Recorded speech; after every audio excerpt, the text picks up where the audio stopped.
मिष्टी आणि प्रशांत पुण्याला राहायचे. प्रशांत एका सरकारी कार्यालयात नोकरीला होता. काहीच दिवसाआधी त्यांची बदली नाशिकला झाली होती. त्यामुळे त्यांनी तिकडे एक घर किरायानं घेतलं होतं. त्यांनी सर्व सामान एका ट्रकने नाशिकला पाठवून दिला आणि उरलेलं काही नाजूक सामान ते स्वतः आपल्या कारने न्यायचं ठरवलं होतं. हर्षल एक 22 वर्षाचा युवक त्यांच्या पुण्यातल्या घराशेजारीच राहायचा. सामान जास्त असल्याने व नाशिकला सामान लावण्यास मदत व्हावी म्हणून त्यांनी त्यालाही सोबत घ्यायचं ठरवलं. रविवारचा दिवस असल्याने त्याला कॉलेजला सुट्टी होती आणि तसंही तो मिष्टी भाभीच्या कोणत्याही कामाला नकार देत नसे.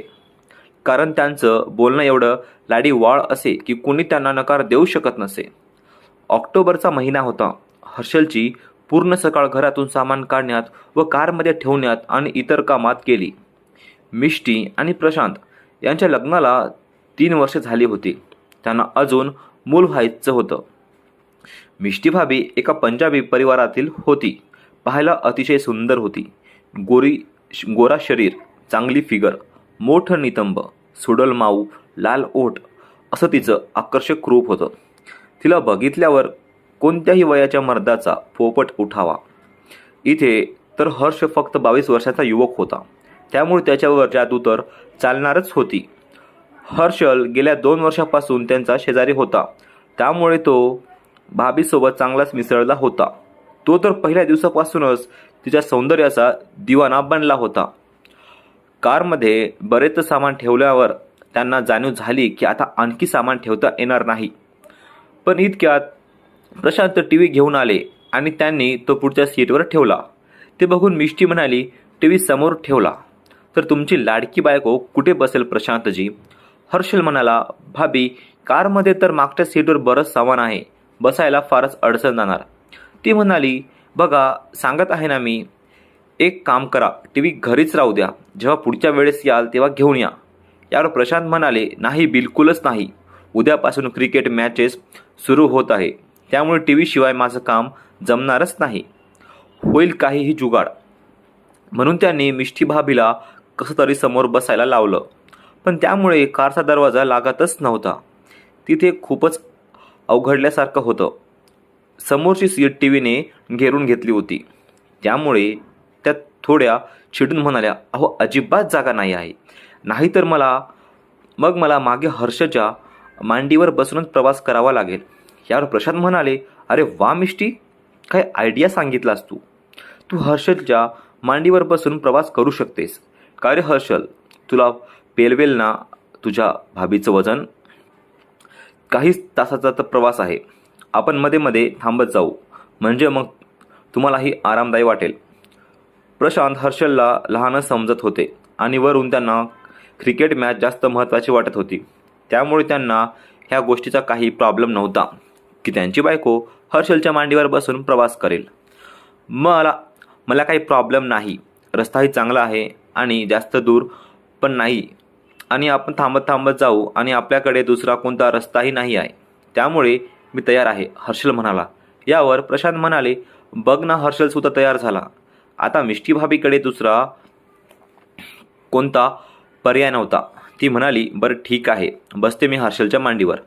पण हर्षल, जर तुला अवघडल्यासारखं वाटलं, तुझे पाय दुखले तर सांगत जा, आपण मध्ये मध्ये थांबत जाऊत. यावर हर्षल आणि प्रशांत दोघेही तयार झाले. मग भाभी म्हणाली, बरं चला, आता आपण सर्वजण फ्रेश होऊ आणि मग नाश्ता करून आपण निघू. मग हर्षल ही आपल्या घरी गेला आणि आंघोळ करून तयार झाला. थोडीफार गरमी असल्याने त्याने पातळ कपडेच घातले होते. मग तो भाभीकडे गेला. इथे सर्वांचा नाश्ता केला आणि मग ते कारमध्ये बसले.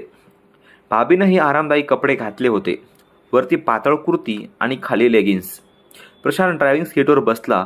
मागे हर्षल आणि त्याच्या मांडीवर मिष्टी भाभी बसली आणि मग ते प्रवासाला लागले. तू बरोबर तर बसला आहेस ना हर्षल? भाभी त्याला म्हणाली.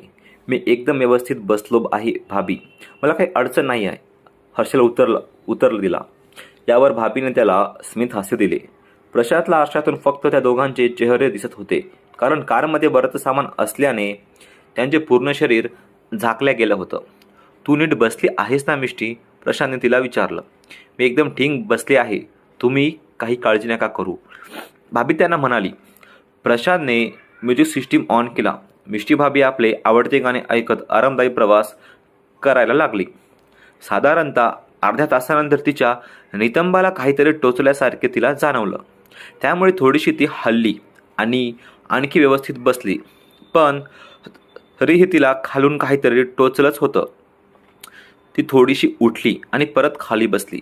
पण अजूनही तिला टोचतच होतं. हर्षल आपला श्वास रोखून बघत होता. त्याला कळलं होतं की आता भाभींना माहीतच होईल की काय टोचत आहे ते. जेव्हा मी बसले होते तेव्हा तर सारे काही नीट होतं, मग आता काय टोचतं, ती स्वतःशी पुटपुटत होती. तसं तिच्या लक्षात आलं की ती टोचणारी वस्तू काय आहे.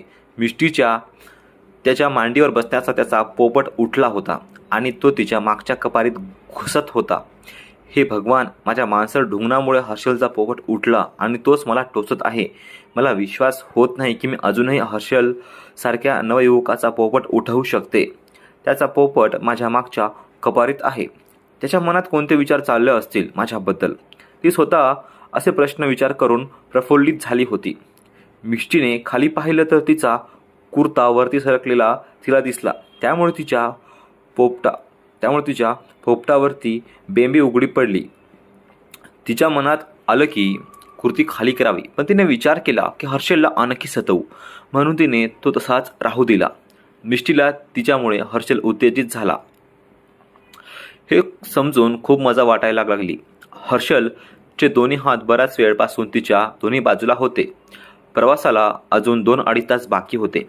मिष्टीला माहीत होतं की प्रशांतला फक्त त्यांचे डोके दिसत आहेत आणि बाकी सर्व त्यांचे शरीर सामानेच घेरलं होतं.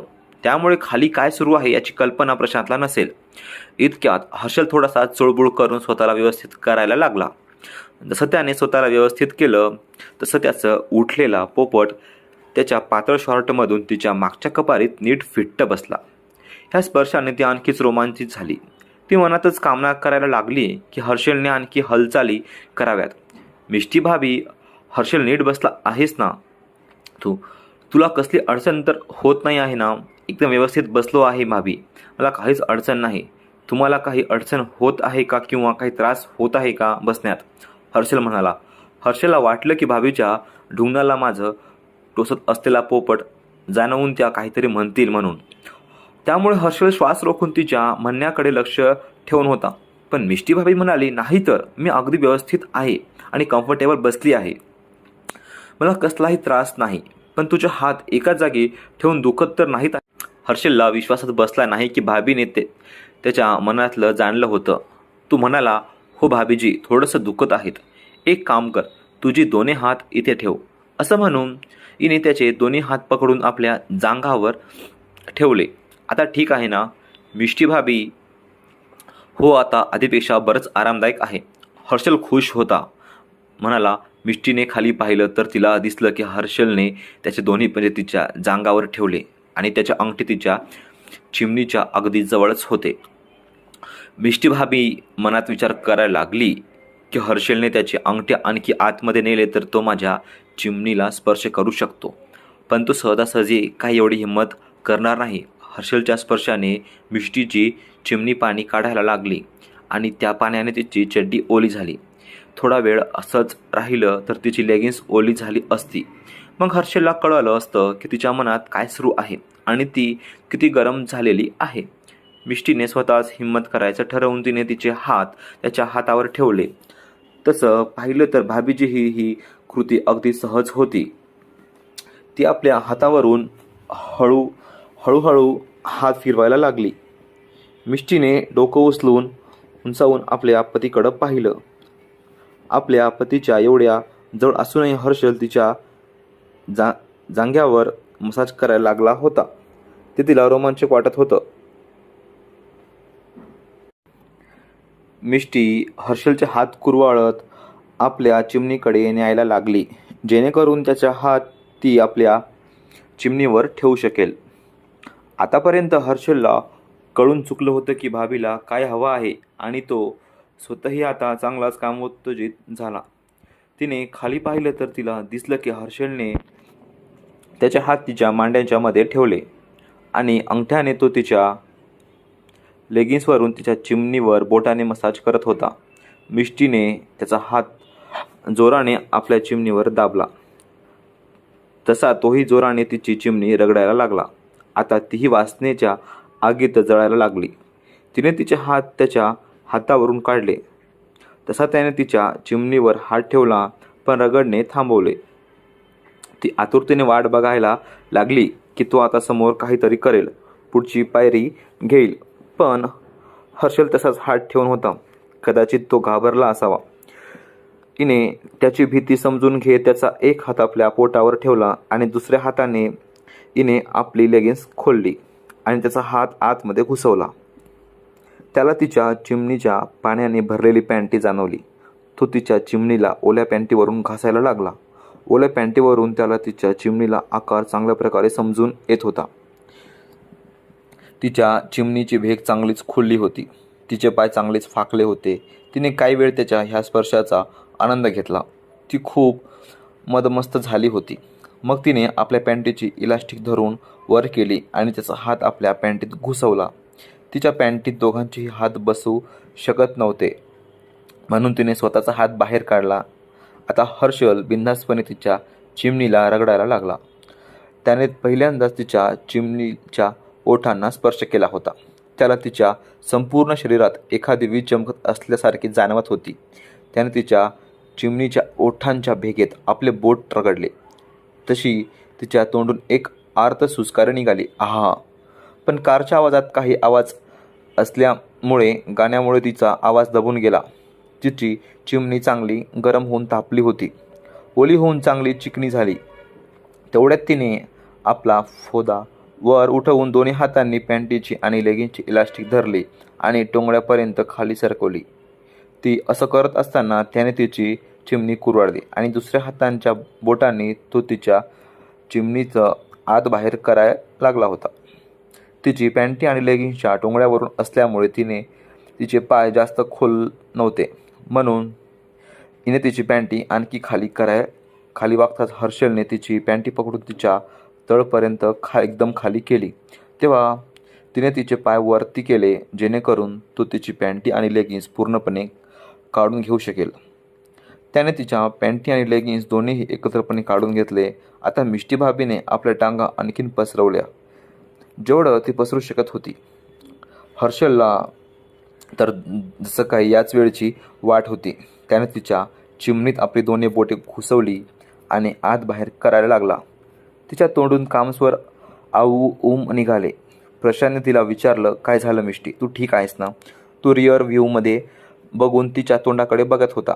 मिष्टी हसली आणि म्हणाली, मी ठीकच आहे.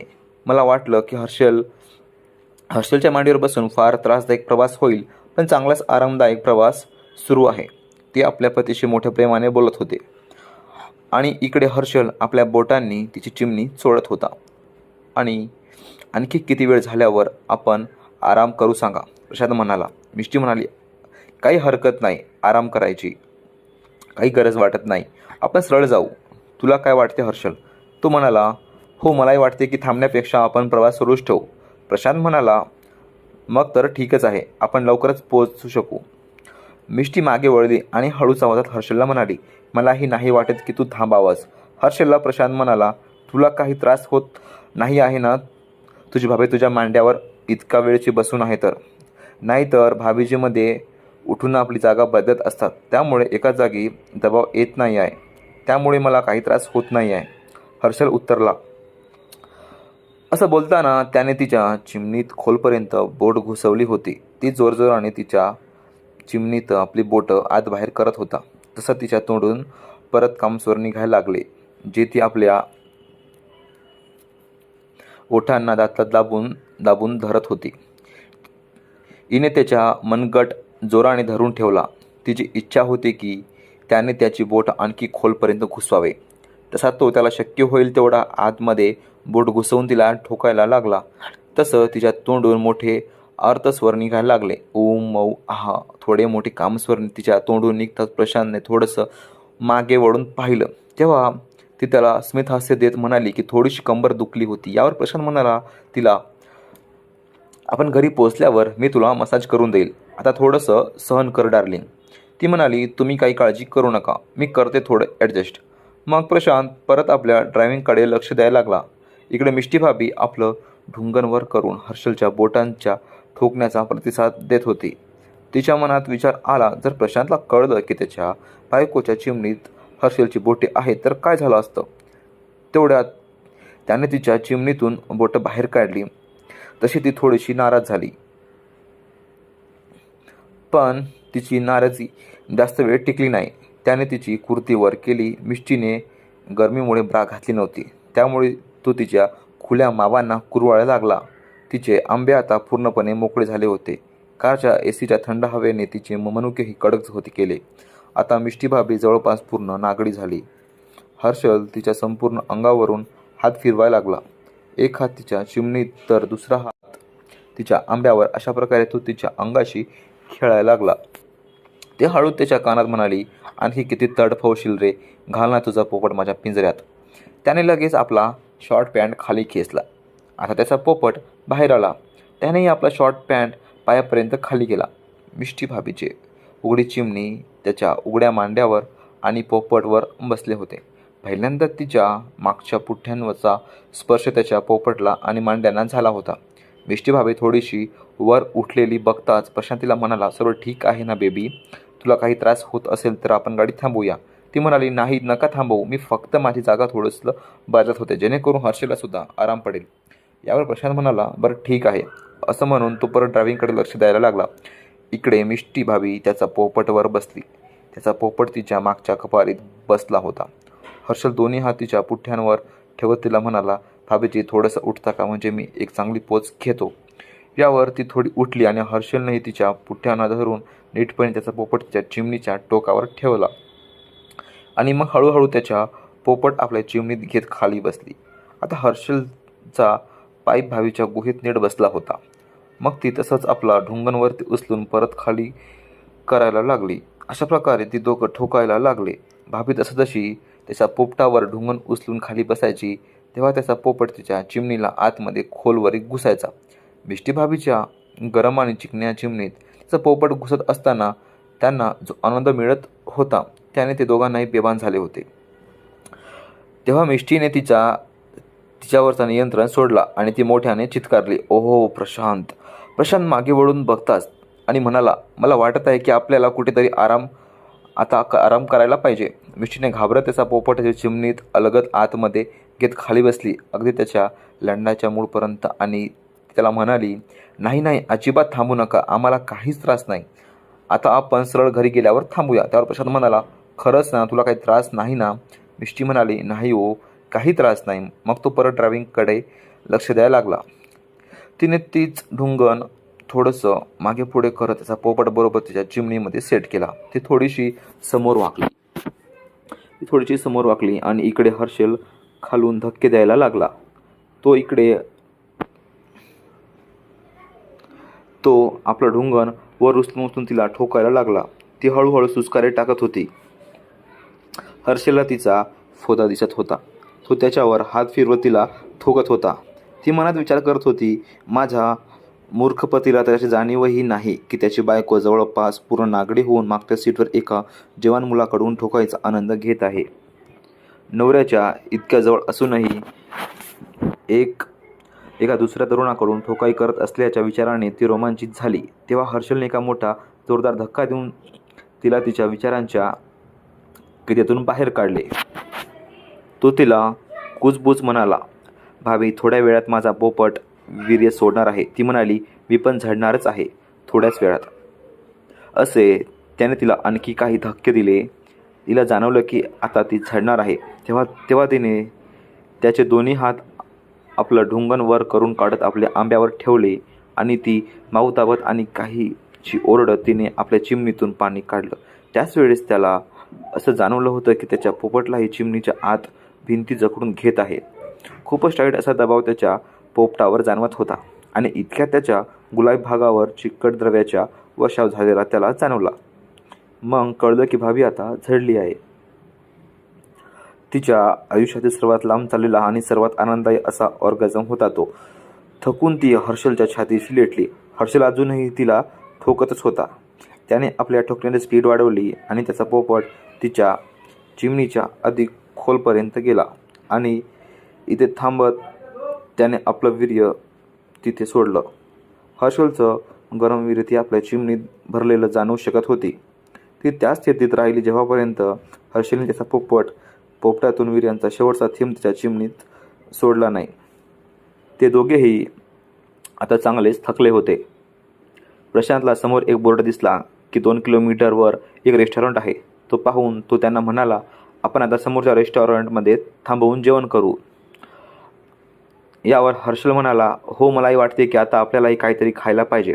तुम्हाला काय वाटते भाभी? यावर ती म्हणाली, मी तर तशी फुल झाली आहे, पण माझ्या पोटात आणखी जागा आहे. असं म्हणून हिने त्याला डोळा मारला आणि ती खाली वाकून खाली पडलेली पॅन्टी आणि लेगिन्स घालायला वाकली. त्याचा पोपट तिच्या चिमणीतून घसरून बाहेर निघाला. हिने तिची पॅन्टी आणि लेगिन्स वरती सरकवली. इतक्यात हर्षलने परत त्याचा एक बोट तिच्या चिमणीत घुसवला. हिने प्रेमाने त्याच्या हातावर एक चापट मारली.